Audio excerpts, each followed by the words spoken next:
I had a question about the post that I did on, parents saying that I'm not one of your little friends, and I want to answer that. Hi, my name is Dr. Natalie Jones. I'm a licensed therapist. This particular commenter wrote to me, says, I'm not sure if this is related to I'm not one of your little friends, but what I received a lot of was your attitude isn't cute. After being provoked by my parents, I would always just go into my head, who said it was cute? You just cursed me out. Am I supposed to be smiling? So, very similar to, parents sort of taking this authoritarian stance on children and sort of saying that, hey, I'm not one of your friends. You can't, treat me or talk to me in a certain way. And I get it. You want to teach your children about respect, and that's all fine, well, and good. But there's also another notion with parents that I've seen a lot over the years, and that, and Oprah has been giving us a little bit of a taste on that on her recent podcast.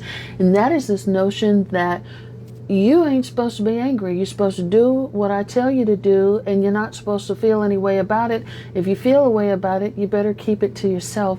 But parents, there are parents who actually become offended when their child gets angry with them, or their child has big feelings or has frustration, right?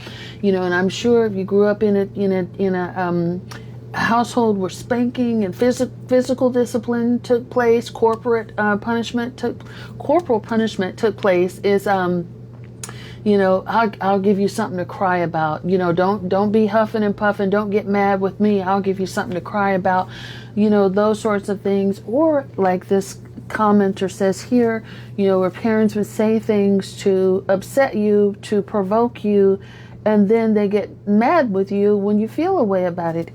And, again, I'm here to tell you that it's okay if children have feelings, and children are allowed to feel angry.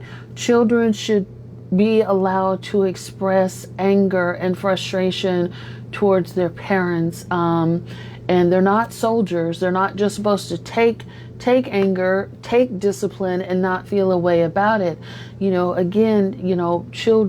Children are people too. They're little people, but they are people. They're youngsters, they're babies, they're all these kinds of things, but they're not cold and uncaring typically. They still have a lot of feelings, and sometimes they may need to talk it out. Sometimes they may act out, they may lash out, they may do all of those things. But again, as the parent, you want your child to be able to come to you and talk to you about feelings. When you provoke your child and then tell your child you ain't supposed to feel a certain type of way, what do you think that is? What do you think? How do you think that translates when they become an adult, when they're in the workplace, when they're going through abuse in their own home? That is, again, you are their very first teacher. So if you're teaching them, hey, I can mistreat you, I can do all of these things, and you're not supposed to feel a way about it, that later down the line, that translates into your child being antagonized, into your child being bullied, to your child being beaten, and then them not saying anything about it.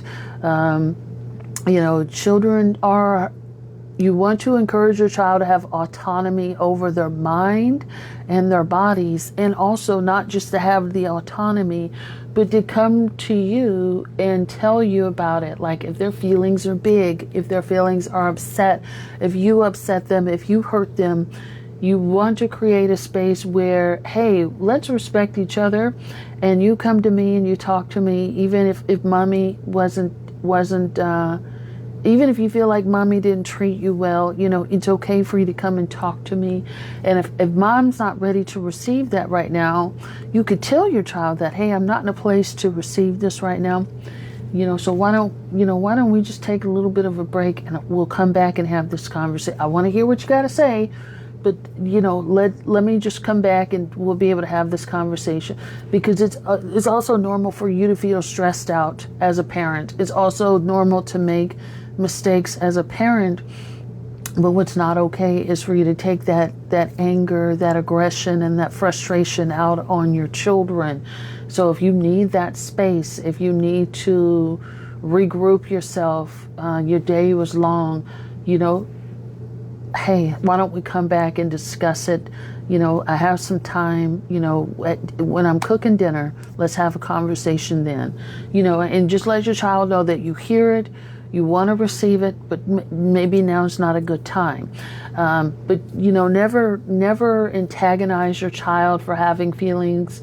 Never, you know, and again, I can't tell people how to parent. I'm just telling you, you know, I'm giving you some suggestions. So, but, you know, never tell your child that they shouldn't feel. Your child is not a robot. It's not something created by Elon Musk. You know, children are going to have feelings. People are going to have feelings. But your role as a parent is to, you know, normalize feelings, guide your child with, you know, feeling attuned to their feelings, but also creating a safe sounding board where they can express that. And sometimes your children may need to check you too if you get out of line, and that's okay. It doesn't say that you're any less of a parent. You know, if your child says, you know, Mama, I don't like you did, or that was a bit too much, or no,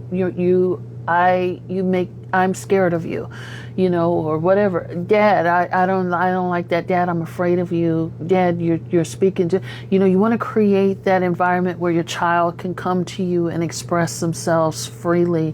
You know, I've worked with parents who've had children who have died by suicide, you know, parents that I've worked with, but also people, you know, people that I've met, and they've told me that they've had a child, and they're, you know, they don't know, you know, you know, a lot of what their child was going through. How could they do that? How could they do that to me? You know, and so and I'm not saying anything about the parents, so don't anybody come for me about that. But what I am trying to say is you always want to know, you always want your child to feel like they can check in with you, good, bad, and everything in between, that they can come to you and they can express themselves and talk about it.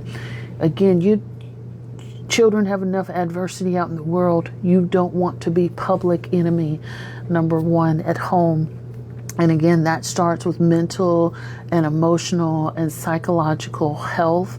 That starts with like attunement, being a safe sounding board, a place of compassion, but also a place where you can also own up to mistakes as a parent and say, you know what, like this commenter was saying, you know, she's provoked by her parents. You know what, mom was wrong for that.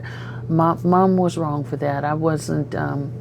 That was not appropriate of me. I'm sorry. Let me apologize to my child. I'm sorry for that. And you're right to feel the way that you feel, because that was poor character on my part. So let me go ahead and apologize. I shouldn't have done that.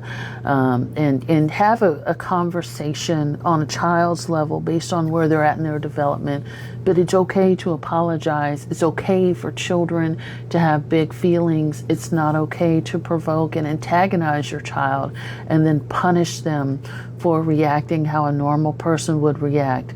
You don't want to goad your child into feelings and then, you know, try to take their power away by making them feel inadequate, by silencing them and shutting them down. I hope that helps. Thanks so much for that comment.